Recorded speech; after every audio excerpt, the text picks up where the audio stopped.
bermoral di kehidupan sehari-hari, serta dalam berpacaran. Kalau kita lihat dari judul ini, saudara, ini membahas empat subtopik. Ya, etika, satu, kedua moral. Ya, yang ketiga apa? Implementasi etika itu di dalam kehidupan sehari-hari dan juga implementasi etika itu di dalam berpacaran. Kenapa berpacaran perlu disinggung di kalangan mahasiswa? Karena saudara,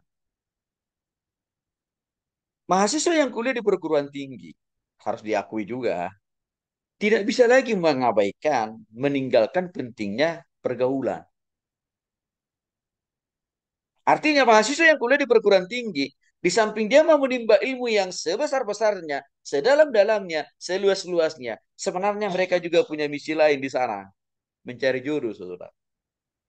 Nah, maka kalau kita tidak memperlengkapi mereka sesuai dengan iman Kristen, mereka bisa salah memutuskan jodoh yang akan mereka jadikan suatu saat menjadi suami atau istri.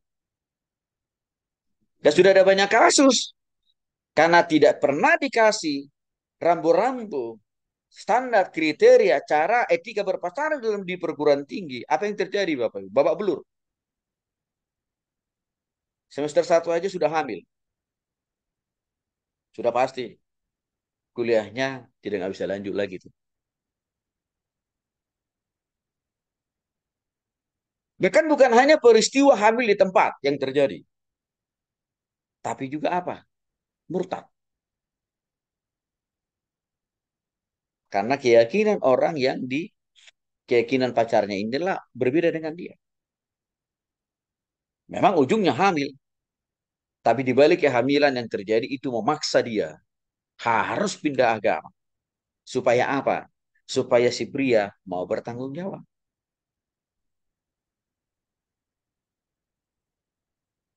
Nah, itu begitu kompleks, saudara. Ya. Nah, tapi daripada kita tidak mengajarkan, ya lebih baik kita ya ajarkan saja sesuai dengan waktu, tenaga, pikiran yang sangat begitu sempit.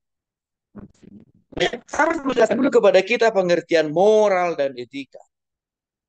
Moral dalam bahasa Latin disebut dengan istilah mos atau mores. Artinya, mos atau mores atau moral adalah ungkapan perilaku lahiriah.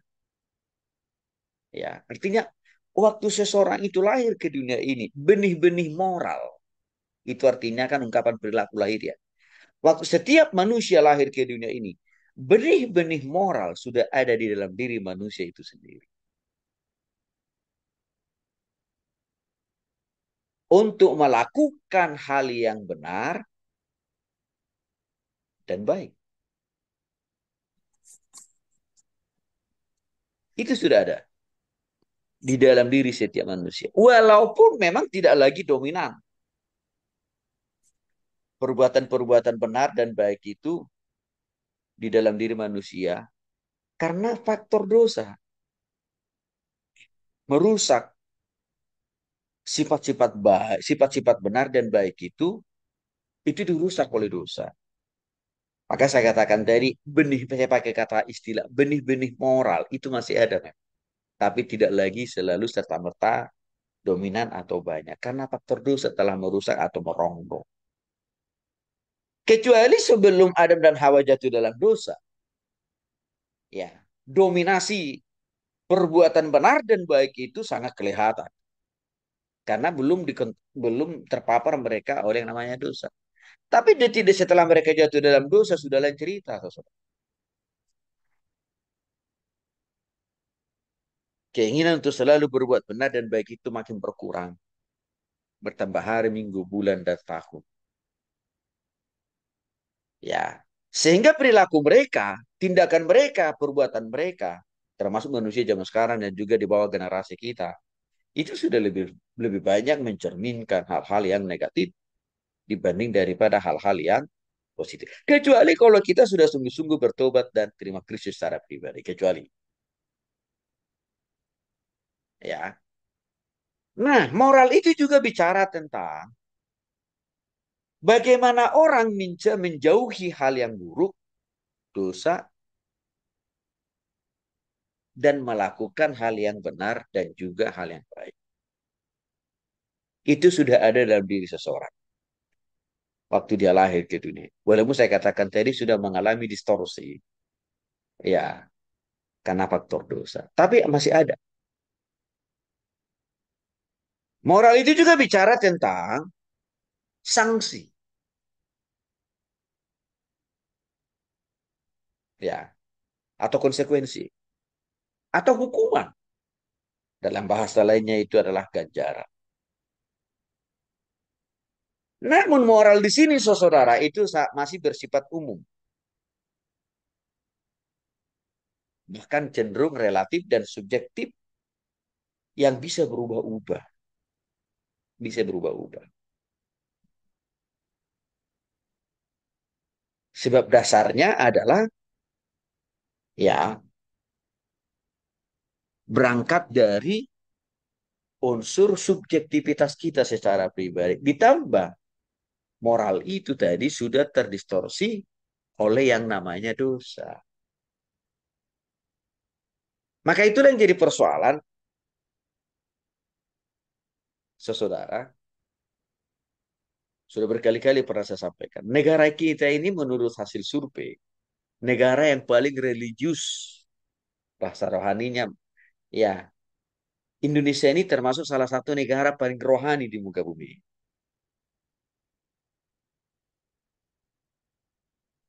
Ya, tapi ironisnya, tingkat pelanggaran, tingkat kejahatan, tingkat korupsi di negara kita ini masih termasuk kategori juara 5 besar. Dari situ kita bisa melihat ada persoalan itu. Di sisi lain, orang-orangnya rohani. Tetapi dalam tindakan dan perbuatannya tidak sama rohaninya. Namun justru apa? Tindakan dan perbuatan orang Indonesia itu rohana. Artinya apa? Masih dominan ya melakukan tindakan dan pelanggaran-pelanggaran. Saya kasih contoh yang lebih detail. Negara kita mengirimkan kuota haji terbesar dari sekian banyak negara di dunia ini tiap tahun. Itu makanya sebenarnya setiap presiden itu selalu berusaha mempolitisir pengiriman haji Indonesia ke Mekah itu dengan cara menawarkan biaya haji makin murah, kuota menambah jumlah kuota orang-orang Indonesia untuk naik haji. Nah, itu kan sering dipolitisirkan itu sebagai alat politik, ya, supaya dipilih lagi nanti tahun-tahun seterusnya. Tapi setelah mereka pulang ke Indonesia, saya kira saudara kita bisa lihat sendiri tindakan dan perilaku mereka baru menginjakkan kaki di Indonesia. Langsung pamer detail barunya. Pamer detail barunya. Pamer dengan pakaian barunya.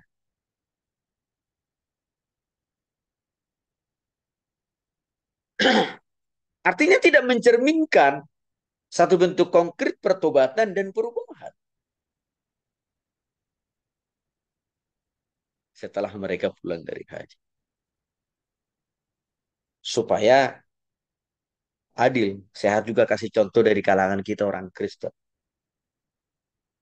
Juga nggak jauh beda, saudara. Tiap tahun berbondong-bondong pula orang Indonesia yang melakukan perjalanan rohani ke Israel.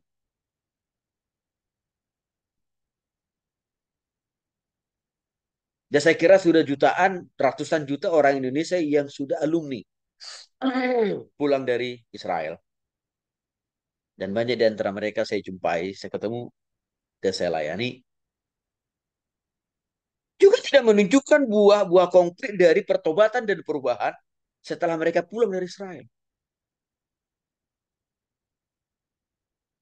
Artinya tidak ada tanda-tanda konkret pertobatan dan perubahan, Bapak. Ini adalah bentuk konkret bahwa moral atau dalam bahasa Latin tadi mos atau mores itu semakin mengalami erosi, pengikisan,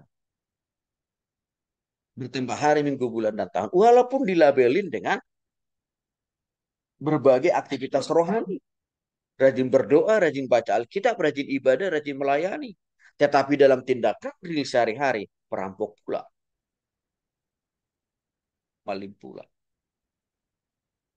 Nah itu tadi salah satu pengaruh dari yang namanya dosa.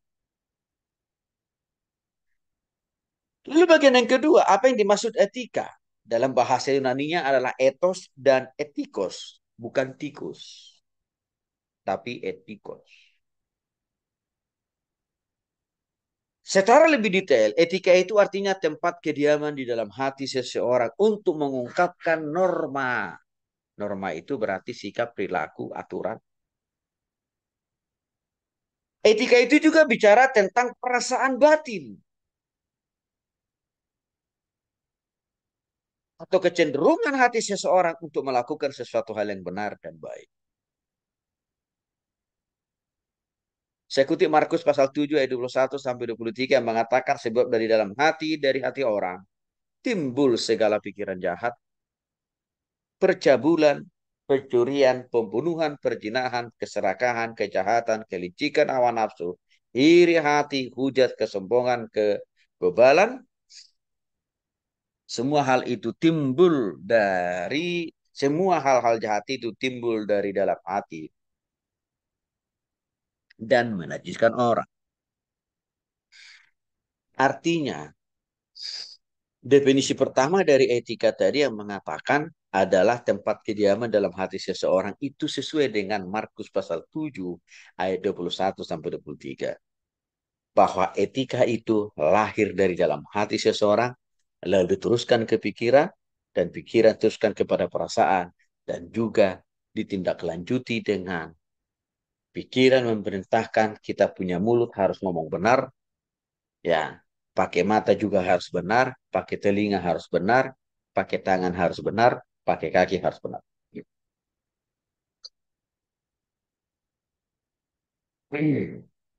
Sesuai dengan Markus pasal 7 ayat 21 sampai 23.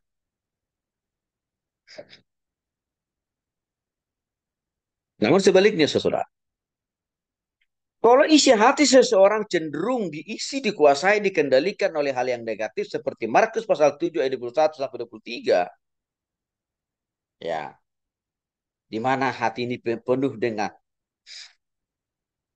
niat jahat, percabulan, pencurian, pembunuhan, perzinahan, keserakahan, kejahatan, kelicikan, hawa nafsu, iri hati, hujat, kesombongan, kebebalan, itu pula nanti akan ditransfer ke pikiran.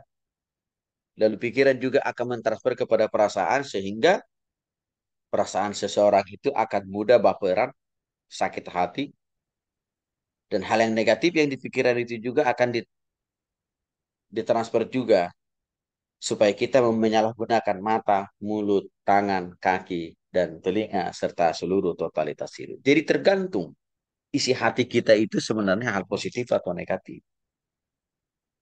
Yang kedua, etika itu juga bicara tentang kebiasaan atau kelaziman atau sama dengan artinya adat istiadat.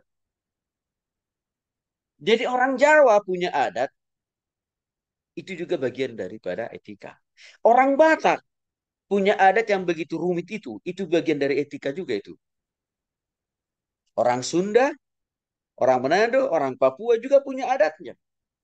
Itu adalah bentuk lain dari etika. Cuman yang jadi persoalan saya lihat, ya, dalam hal masalah memaknai adat. Seringkali suku-suku di Indonesia terjebak. Memaknai adat istiadat itu hanya sebatas kalau orang Batak. Adat itu baru diukur kalau ikut acara pesta.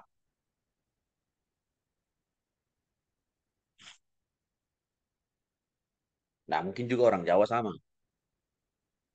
Orang Jawa yang beradat itu hanya diukur hanya pada waktu menyelenggarakan atau mengikuti semua acara ritual di dalam adat orang Jawa. Sama juga di dalam suku-suku lain. Artinya terjadi penyempitan makna dan juga implementasi daripada adat atau etika. Yang tidak boleh hanya kita ukur berdasarkan upacara-upacara di dalam setiap adat dan suku. Walaupun itu bagian dari etika.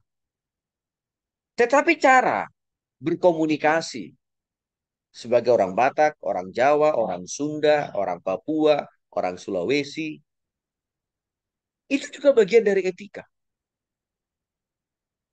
Cara berpakaian. Setiap suku-suku di Indonesia itu juga bicara tentang etika.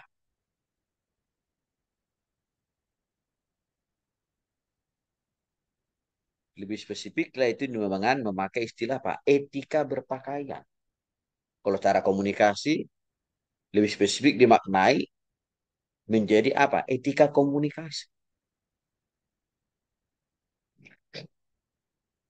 Jadi seharusnya setiap budaya dan suku itu jangan mengecilkan, mengerdilkan, mempersempit muatan adat istiadat atau budaya. Jangan. Yang saya katakan tadi hanya diukur berdasarkan kehadiran atau mengikuti acara ya adat secara seremonial. Jangan hanya sebatas itu gitu. Tapi hendaknya etika di dalam berkomunikasi dalam kehidupan sehari-hari. Ya, di dalam budaya kita masing-masing itu harus kita jaga gitu maksudnya. Etika berpakaian. Ya, diri budaya kita masing-masing harus kita praktekin dalam kehidupan sehari-hari. Maka kalau ini sudah dipahami oleh orang Kristen, maka tidak perlulah. Ada banyak orang Kristen hari Minggu itu kalau ke gereja pakai pakaian yang kurang bahan. Nggak perlu sebenarnya. Kalau kita sudah memahami ya bahwa budaya kita juga mengajarkan tentang etika berpakaian. Tidak perlu juga terjadi konflik di dalam keluarga, di dalam pekerjaan, di dalam pelayanan. Kalau kita memakai etika berkomunikasi seperti yang ada di dalam budaya kita masing-masing.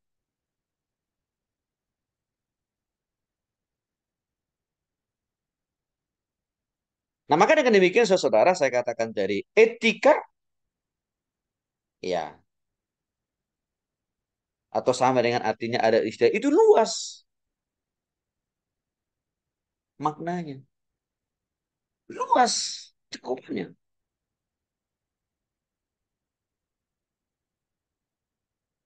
Yang ketiga, arti etika adalah kecenderungan manusia dalam berbicara tentang apa yang benar dan baik serta tepat. Ini lebih mengerucut dalam hal etika berkomunikasi. Muncul lagi sekarang, sesuai dengan perkembangan zaman yang ada, itu apa? Etika bermedia sosial. Itu bagian dari etika juga. Atau etika mempergunakan ilmu pengetahuan dan teknologi. Itu muncul hari-hari ini. Ya, mengapa? Karena ada banyak tindakan-tindakan kriminalitas dari penyalahgunaan media sosial atau penyalahgunaan teknologi, saudara. Maka itu juga selalu terus diatur.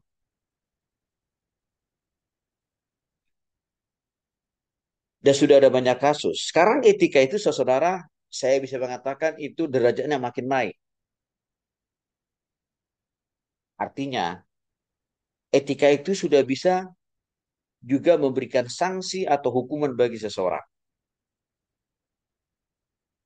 Maka muncullah etika di dalam setiap profesi. Di dunia kedokteran juga ada namanya etika dokter. Maka seorang dokter melakukan kesalahan, tidak hanya dijerat melalui undang-undang, tapi juga bisa dikenakan sanksi melalui aturan etika di dalam dunia profesi sebagai seorang dokter. Ada lagi etika di dunia atau di kalangan para pengacara. Artinya mereka tidak hanya dihukum berdasarkan kesalahan mereka secara hukum, tapi etika dari sudut etika mereka juga bisa di dan juga ada banyak cukup pengacara-pengacara yang di penjara dengan mengkolaborasikan hukuman yang berbasis pelanggaran terhadap undang-undang tapi juga sekaligus hukuman yang berasal dari namanya etika. Dan demikian juga halnya, ya, ada etika-etika di bidang yang lain. Ya, saya singgung tadi ada etika berkomunikasi, etika berpakaian, etika melayani Tuhan. Saya kira saudara sebagian besar ya, angkatan bermoral di kehidupan sehari-hari serta dalam berpacaran. Kalau kita lihat dari judul ini, saudara, ini membahas empat subtopik. Ya, etika, satu, kedua moral.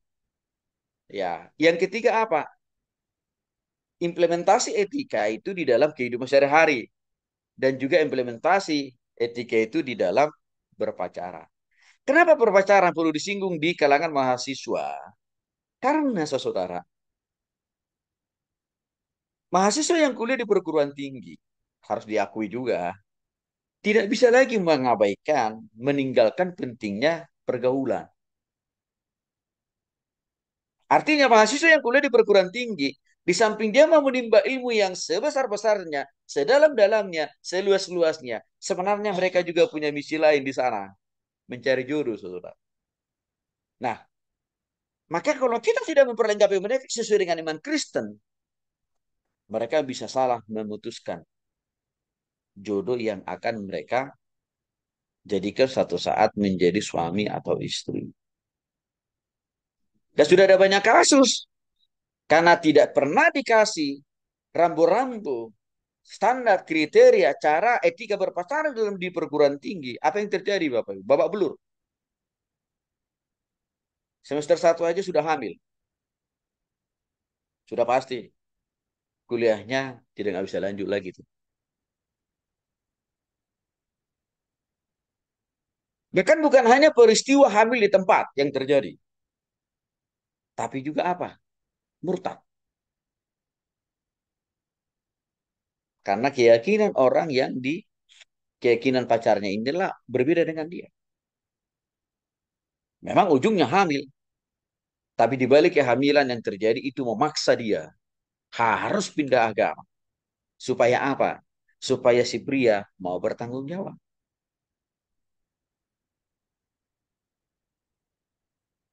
Nah, itu begitu kompleks, saudara. Ya. Nah, tapi daripada kita tidak mengajarkan, ya lebih baik kita ya ajarkan saja sesuai dengan waktu, tenaga, pikiran yang sangat begitu sempit. Harus menjelaskan dulu kepada kita pengertian moral dan etika. Moral dalam bahasa Latin disebut dengan istilah mos atau mores. Artinya, mos atau mores atau moral adalah ungkapan perilaku lahiriah. Ya, artinya waktu seseorang itu lahir ke dunia ini, benih-benih moral itu artinya kan ungkapan perilaku lahiriah. Waktu setiap manusia lahir ke dunia ini, benih-benih moral sudah ada di dalam diri manusia itu sendiri. Untuk melakukan hal yang benar dan baik. Itu sudah ada di dalam diri setiap manusia. Walaupun memang tidak lagi dominan. Perbuatan-perbuatan benar dan baik itu di dalam diri manusia karena faktor dosa merusak sifat-sifat baik, sifat-sifat benar dan baik itu dirusak oleh dosa. Maka saya katakan tadi, benih, saya pakai kata istilah, benih-benih moral itu masih ada, Mem. Tapi tidak lagi selalu serta-merta dominan atau banyak. Karena faktor dosa telah merusak atau merongrong. Kecuali sebelum Adam dan Hawa jatuh dalam dosa, ya, dominasi perbuatan benar dan baik itu sangat kelihatan. Karena belum terpapar mereka oleh yang namanya dosa. Tapi detik setelah mereka jatuh dalam dosa, sudah lain cerita. Saudara. Keinginan untuk selalu berbuat benar dan baik itu makin berkurang. Bertambah hari, minggu, bulan, dan tahun. Ya, sehingga perilaku mereka, tindakan mereka, perbuatan mereka, termasuk manusia zaman sekarang dan juga di bawah generasi kita, itu sudah lebih lebih banyak mencerminkan hal-hal yang negatif dibanding daripada hal-hal yang positif. Kecuali kalau kita sudah sungguh-sungguh bertobat dan terima Kristus secara pribadi. Kecuali, ya. Nah, moral itu juga bicara tentang bagaimana orang menjauhi hal yang buruk, dosa, dan melakukan hal yang benar dan juga hal yang baik. Itu sudah ada dalam diri seseorang waktu dia lahir ke dunia. Walaupun saya katakan tadi sudah mengalami distorsi, ya, karena faktor dosa. Tapi masih ada. Moral itu juga bicara tentang sanksi, ya, atau konsekuensi, atau hukuman. Dalam bahasa lainnya itu adalah ganjaran. Namun moral di sini, saudara, itu masih bersifat umum. Bahkan cenderung relatif dan subjektif yang bisa berubah-ubah. Bisa berubah-ubah. Sebab dasarnya adalah, ya, berangkat dari unsur subjektivitas kita secara pribadi. Ditambah moral itu tadi sudah terdistorsi oleh yang namanya dosa. Maka itulah yang jadi persoalan, saudara. Sudah berkali-kali pernah saya sampaikan. Negara kita ini menurut hasil survei, negara yang paling religius rasa rohaninya. Ya, Indonesia ini termasuk salah satu negara paling rohani di muka bumi.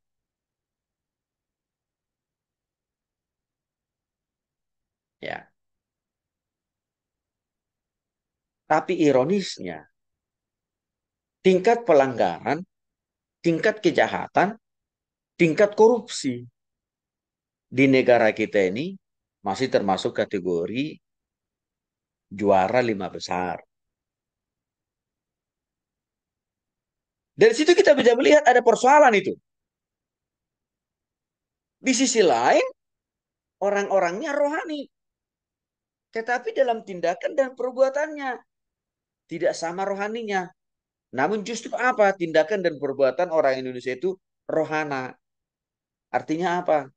Masih dominan, ya, melakukan tindakan dan pelanggaran-pelanggaran. Saya kasih contoh yang lebih detail. Negara kita mengirimkan kuota haji terbesar dari sekian banyak negara di dunia ini tiap tahun. Itu makanya sebenarnya setiap presiden itu selalu berusaha mempolitisir pengiriman haji Indonesia ke Mekah itu dengan cara menawarkan biaya haji makin murah, kuota, menambah jumlah kuota orang-orang Indonesia untuk naik haji. Nah, itu kan sering dipolitisirkan itu sebagai alat politik, ya, supaya dipilih lagi nanti tahun-tahun seterusnya. Tapi setelah mereka pulang ke Indonesia, saya kira saudara kita bisa lihat sendiri tindakan dan perilaku mereka baru menginjakkan kaki di Indonesia. Langsung pamer Titel barunya. Pamer titel barunya. Pamer dengan pakaian barunya.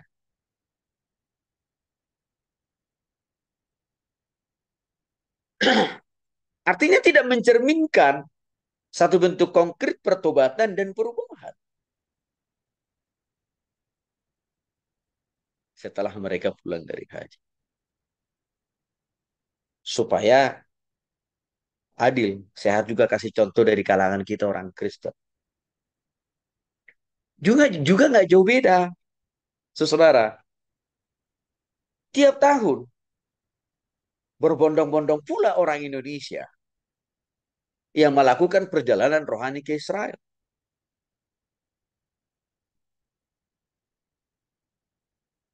Dan saya kira sudah jutaan, ratusan juta orang Indonesia yang sudah alumni pulang dari Israel. Dan banyak di antara mereka saya jumpai, saya ketemu dan saya layani. Juga tidak menunjukkan buah-buah konkret dari pertobatan dan perubahan setelah mereka pulang dari Israel. Artinya tidak ada tanda-tanda konkret pertobatan dan perubahan, Bapak. Ini adalah bentuk konkret bahwa moral atau dalam bahasa Latin tadi mos atau mores itu semakin mengalami erosi, pengikisan, bertambah hari, minggu, bulan, dan tahun. Walaupun dilabelin dengan berbagai aktivitas rohani. Rajin berdoa, rajin baca Alkitab, rajin ibadah, rajin melayani. Tetapi dalam tindakan real sehari-hari, perampok pula, maling pula. Nah itu tadi salah satu pengaruh dari yang namanya dosa. Lalu bagian yang kedua, apa yang dimaksud etika? Dalam bahasa Yunaninya adalah etos dan etikos. Bukan tikus, tapi etikos. Secara lebih detail, etika itu artinya tempat kediaman di dalam hati seseorang untuk mengungkapkan norma. Norma itu berarti sikap, perilaku, aturan. Etika itu juga bicara tentang perasaan batin atau kecenderungan hati seseorang untuk melakukan sesuatu hal yang benar dan baik. Saya kutip Markus pasal 7 ayat 21 sampai 23 yang mengatakan sebab dari hati orang timbul segala pikiran jahat, percabulan, pencurian, pembunuhan, perzinahan, keserakahan, kejahatan, kelicikan hawa nafsu, iri hati, hujat, kesombongan, kebebalan. Semua hal itu timbul dari semua hal-hal jahat itu timbul dari dalam hati dan menajiskan orang. Artinya, definisi pertama dari etika tadi yang mengatakan adalah tempat kediaman dalam hati seseorang itu sesuai dengan Markus pasal 7 ayat 21 sampai 23. Bahwa etika itu lahir dari dalam hati seseorang, lalu diteruskan ke pikiran, dan pikiran teruskan kepada perasaan, dan juga ditindaklanjuti dengan pikiran memerintahkan kita punya mulut harus ngomong benar, ya, pakai mata juga harus benar, pakai telinga harus benar, pakai tangan harus benar, pakai kaki harus benar.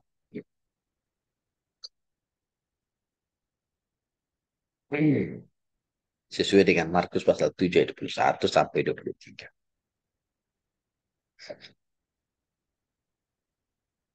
Namun sebaliknya, saudara, kalau isi hati seseorang cenderung diisi, dikuasai, dikendalikan oleh hal yang negatif seperti Markus pasal 7 ayat 21 sampai 23, ya, di mana hati ini penuh dengan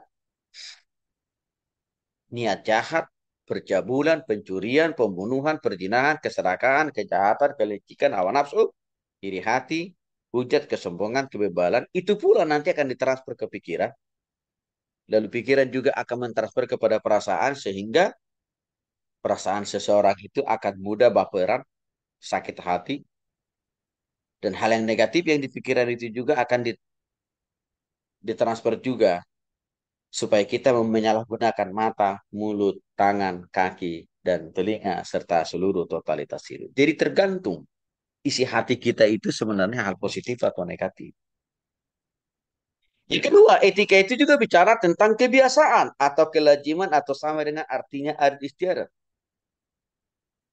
Jadi orang Jawa punya adat, itu juga bagian daripada etika. Orang Batak punya adat yang begitu rumit itu bagian dari etika juga itu. Orang Sunda, orang Manado, orang Papua juga punya adatnya. Itu adalah bentuk lain dari etika. Cuman yang jadi persoalan saya lihat, ya, dalam hal masalah memaknai adat. Seringkali suku-suku di Indonesia terjebak. Memaknai adat istiadat itu hanya sebatas kalau orang Batak. Adat itu baru diukur kalau ikut acara pesta.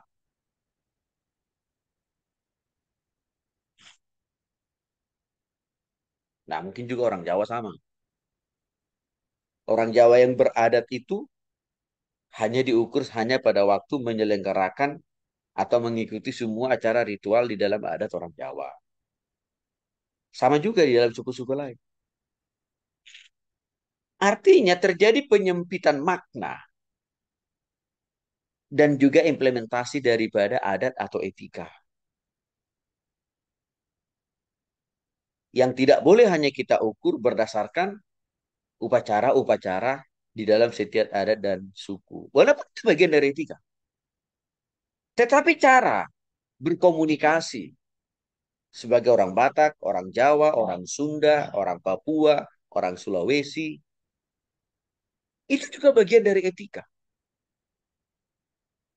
Cara berpakaian. Setiap suku-suku di Indonesia itu juga bicara tentang etika.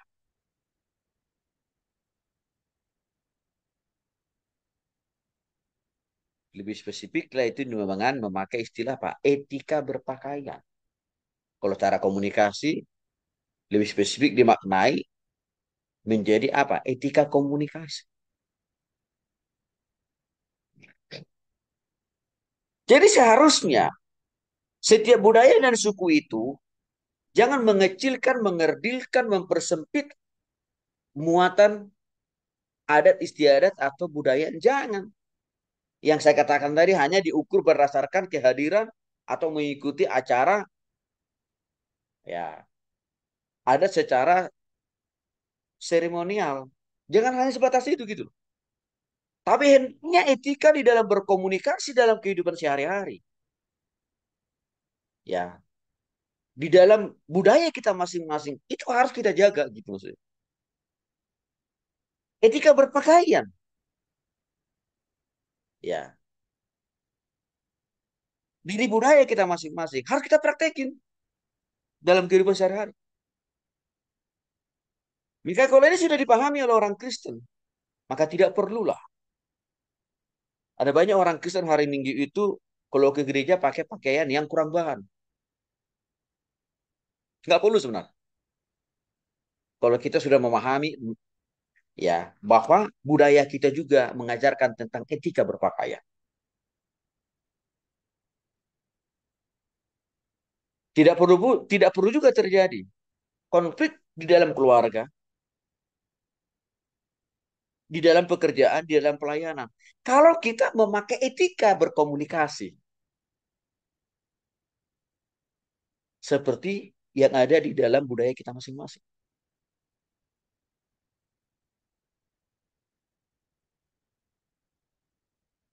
Nah, maka dengan demikian, saudara, saya katakan dari etika, ya, atau sama dengan artinya ada istilah, itu luas maknanya. Luas cukupnya.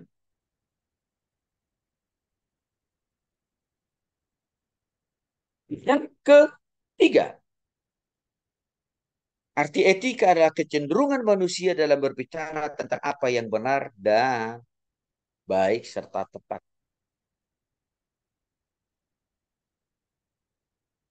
Ini lebih mengerucut dalam hal etika berkomunikasi. Muncul lagi sekarang, sesuai dengan perkembangan zaman yang ada, itu apa? Etika bermedia sosial. Itu bagian dari etika juga. Atau etika mempergunakan ilmu pengetahuan dan teknologi. Itu muncul hari-hari ini, ya. Mengapa? Karena ada banyak tindakan-tindakan kriminalitas dari penyalahgunaan media sosial atau penyalahgunaan teknologi, saudara. Maka itu juga selalu terus diatur.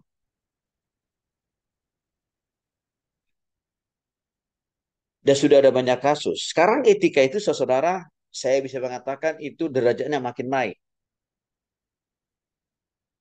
Artinya, etika itu sudah bisa juga memberikan sanksi atau hukuman bagi seseorang.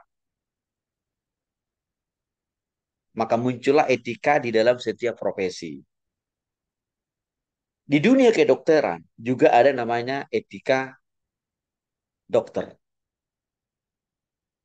Maka seorang dokter melakukan kesalahan, tidak hanya dijerat melalui undang-undang, tapi juga bisa dikenakan sanksi melalui aturan etika di dalam dunia profesi sebagai seorang dokter.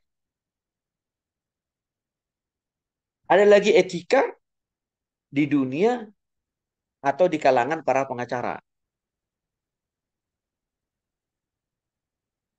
Artinya mereka tidak hanya dihukum berdasarkan kesalahan mereka secara hukum, tapi etika dari sudut etika mereka juga bisa di, dan juga ada banyak cukup pengacara-pengacara yang di penjara dengan mengkolaborasikan hukuman yang berbasis pelanggaran terhadap undang-undang, tapi juga sekaligus hukuman yang berasal dari namanya etika. Dan demikian juga halnya, ya, ada etika-etika di bidang yang lain. Ya, saya singgung tadi ada etika berkomunikasi, etika berpakaian, etika melayani Tuhan. Saya kira saudara sebagian besar ya angkatan